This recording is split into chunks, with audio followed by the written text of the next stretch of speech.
All right, welcome in everybody. It is Thursday morning. We are a little bit thrown off, our guest traveling to Omaha, but this is something that had to happen. We have had 13 of the 14 SEC teams represented on and off the bench this season, and it's only right that we do Texas A&M, especially with them being in Omaha. But this guy I've been following since he came in to college baseball. Got to see him in person multiple times. Has just impressed me, and then impressed me with his character as well. I met him on the field, didn't know me. I was wearing Ole Miss when they were at Ole Miss and still signed my lineup card. Just showed me that he's a good dude, but he absolutely can swing it. But with that being said, Jace Laviolette, how you doing today?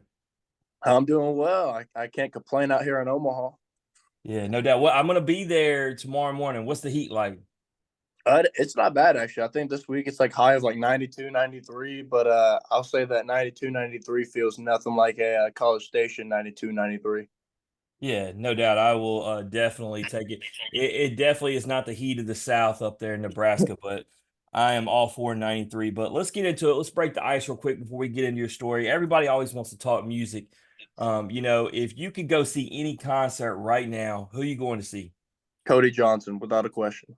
No hesitation. I like that. Some people say I gotta think for a second. You fired it off. If you could go see Cody anywhere, where are you going?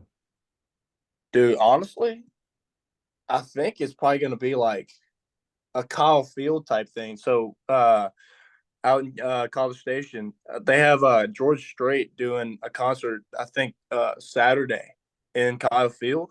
Mhm. And I mean, I think that'd be pretty sweet having 100 and some thousand people around you while you're watching one of your favorite artists. I think that'd be pretty sweet. Yeah, no, I missed an opportunity when Garth Brooks was just at Death Oh, Valley. A lot of people I know went, and I was told that that was possibly the best concert he ever put on because a football stadium just hits different. oh yeah, 100%. That dude, I've heard about some of his concerts, Garth Brooks. So I bet that was a rowdy one. Yeah, that's one I wish I could take back. But let's talk movies for a second, man. Baseball movies got to so many classics. You got the comedy, you got serious, you got everything else in between. For you, what's your go-to baseball movie? Moneyball, Moneyball. I like it. Moneyball, just like that. So if you like that movie, is it just the overall storyline or you like statistics in general? So I hadn't really been into statistics since like till this year, and then so I rewatched it this year, and I kind of like understood more of that side of it now too. But honestly, I was just more in love with the storyline of it and like how everything played out. I mean, of course you're in love with it. Their whole thing was somebody who gets on base, and you do that at a very high clip. So that works out really, really well. But last one on breaking the ice, sports in general, taking Texas A&M out of the equation. I don't know if you have a favorite athlete, a favorite, professional team. If you could go watch any athlete right now, any sports team right now, who are you going to see? Well, I'd put Derek Jeter back in the lineup, and I'd go watch the New York Yankees. I think that would be unbelievable. He's probably my favorite baseball player of all time, and so I try and put him back in the lineup and go watch him play. Surprisingly, that answer, especially with as many baseball players we have, is not said enough. We have baseball players come on here saying basketball or football players, and it's really surprising. As a matter of fact, it's surprising just how many guys who are going to go to professional baseball don't watch professional baseball. So Right. it's refreshing to hear Derek Jeter, who, like you said, was, you get to nickname the captain. There's a reason, and he played Oh the yeah. game the right way. He played it amazing. So, yeah, good one to have. I do have one icebreaker question for myself to ask towards you.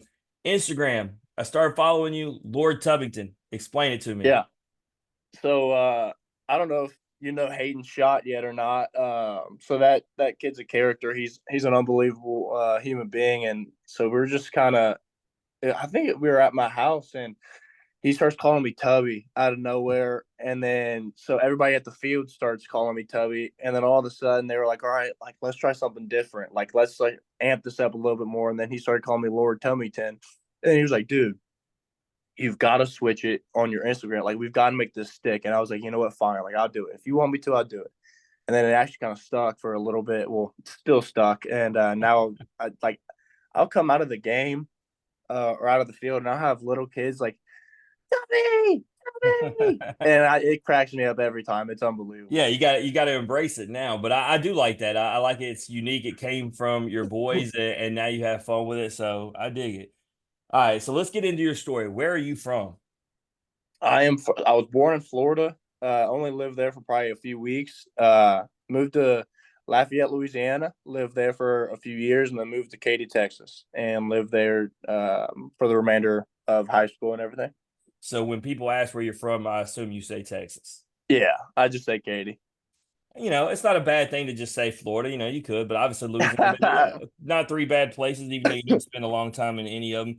So talk to me about family. Growing up, you got mom, dad, brothers, sisters. What's the household look like? I live with just my mom and my grandma growing up, and I had a brother that lived with me too. And then my dad has four, yeah, four or five, yeah, four kids that live in Louisiana with him and my stepmom. And so that was pretty much it. I'd go see them every now and then as a kid, but mainly live with my mom and grandma back So home. with your situation with your mom and grandma, you tell me that, and we've had a few players that have that kind of situation. Was your mom your biggest influence growing up? Oh, by far, not even close. She's like my superhero. So, when you're growing up, like, was she that mom that's like, man, every game, not gonna miss a game for anything in the world type deal? Right.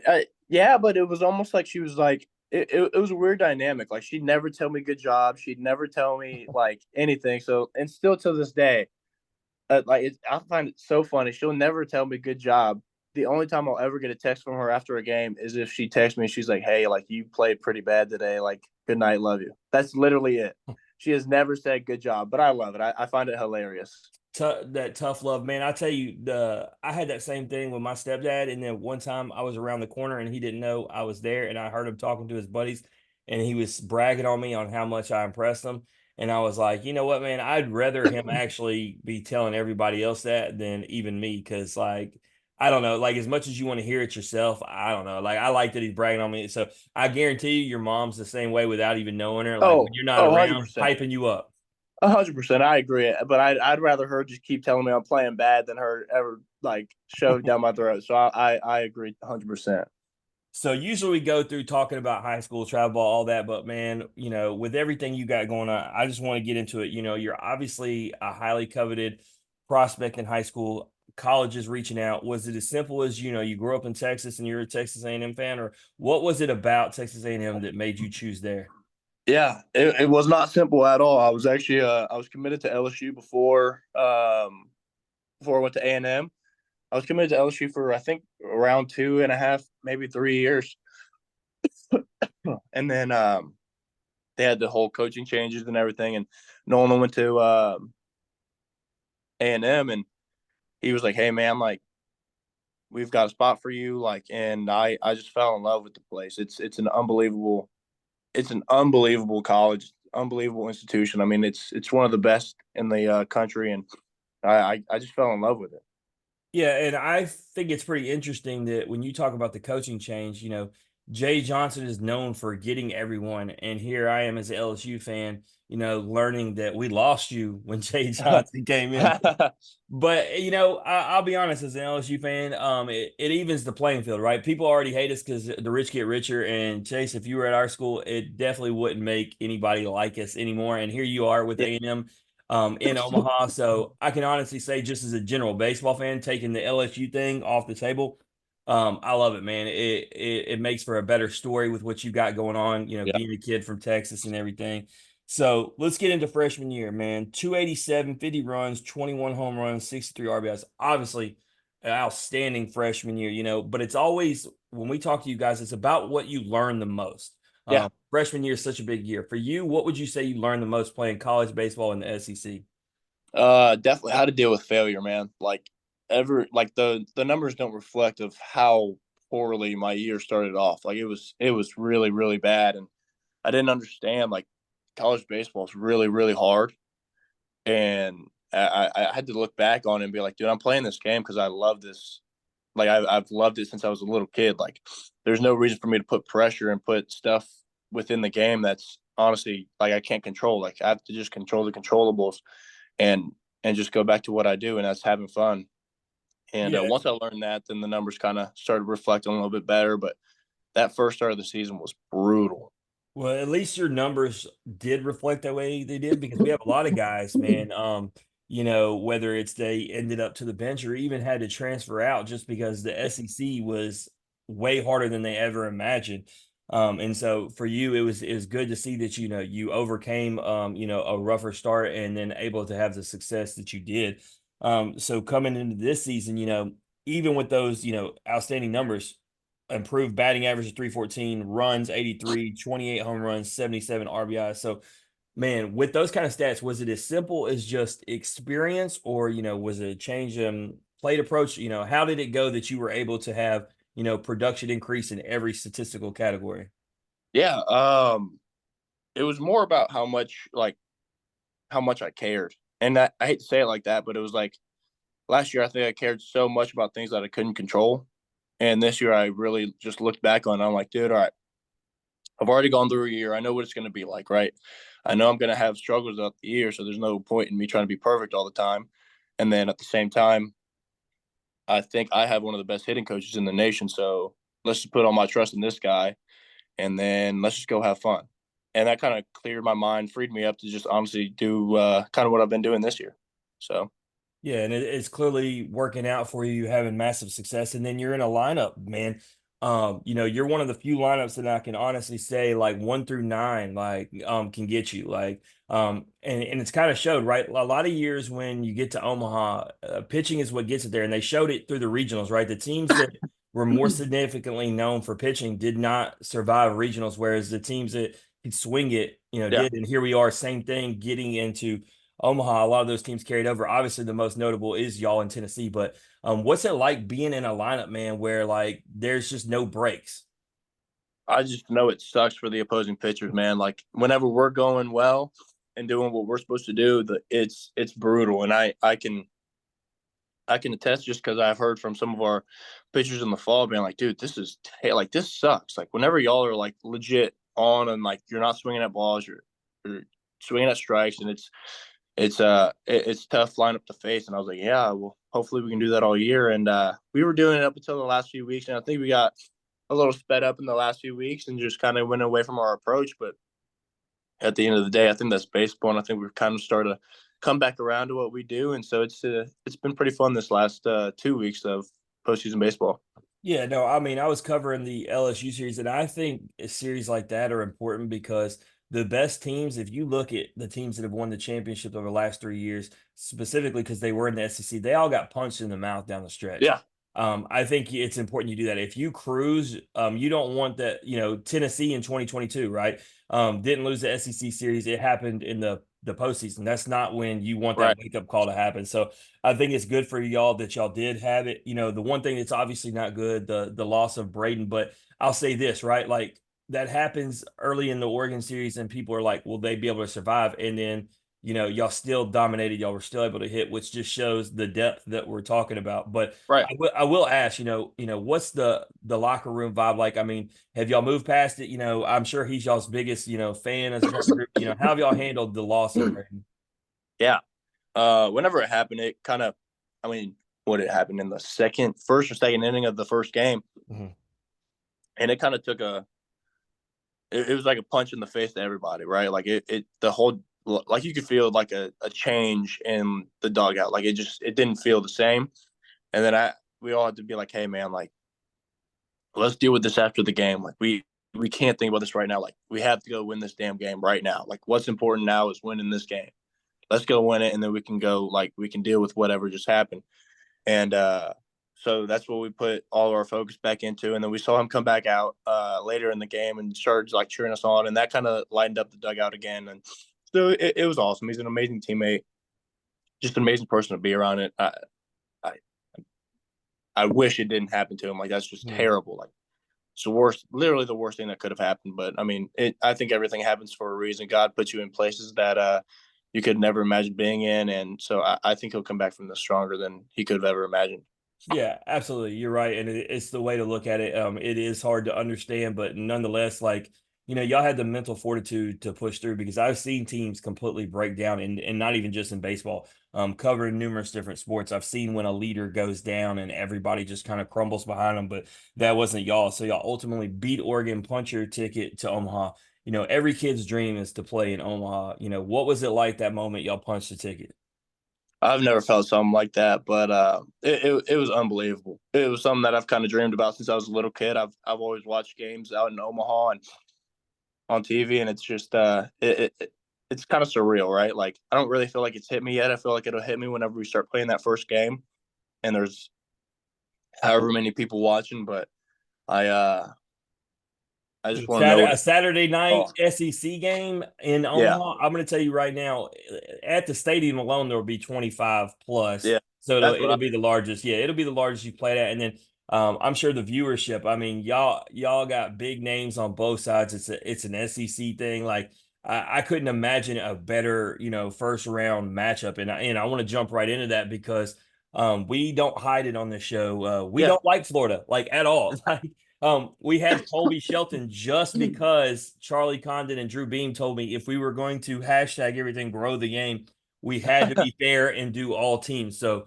we included Florida, but I've never hit it. As a matter of fact, I unfortunately ended up on a TikTok video that went viral last year in Omaha. Some kid with a corn on the cob asking me how I felt about Florida. Might have dropped the F bomb. I'm unapologetic. It is what it is, but no.